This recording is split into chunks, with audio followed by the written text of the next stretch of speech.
unmenschliche Bedingungen in den Lagern Ostturkestans zu vertuschen, lässt die chinesische Besatzerregierung die Internierten einen Lagerschweigevertrag unterzeichnen.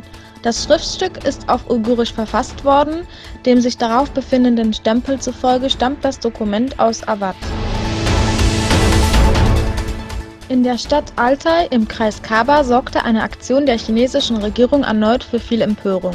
So soll die Regierung kasachische Schüler gezwungen haben, Schweinefleisch zu konsumieren, was zu einem Aufstand der Schüler führte.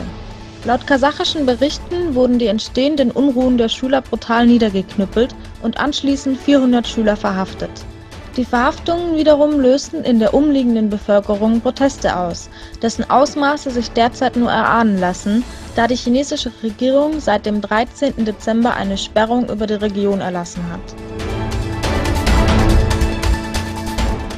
Türkische Nationalisten haben mit positivem Zuspruch der Bevölkerung in Eskişehir Unterschriften für Ostturkestan gesammelt. Zudem organisierten sie eine Pressekonferenz, um erneut auf die Unterdrückung der Minderheiten in China aufmerksam zu machen. Turkmenische Studenten eines Jugendvereins initiierten ein Seminar mit dem Titel »Unsere blutende Wunde«, in welchem ihre deutliche Ablehnung der chinesischen Politpraxis vermittelt wurde.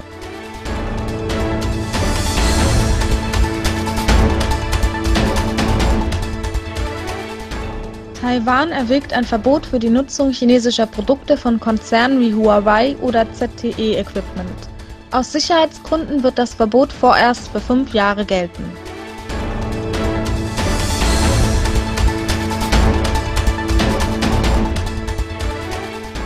Die Proteste in Paris nehmen kein Ende. Die Gewalt zwischen den Einsatzkräften und den Demonstranten nimmt stetig zu. So hat bedauerlicherweise eine Protestierende ihr Auge verloren.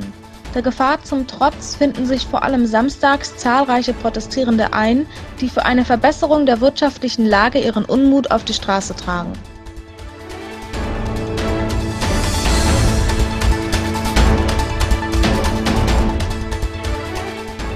In Kasachstan und weiteren türkischen Metropolen wird derzeit der Unabhängigkeitstag der Kasachischen Republik gefeiert. Mit dem Wunsch, dass auch Ostturkestan und andere türkische Länder die Unabhängigkeit erlangen, gratulieren wir den Kasachen zum Unabhängigkeitstag.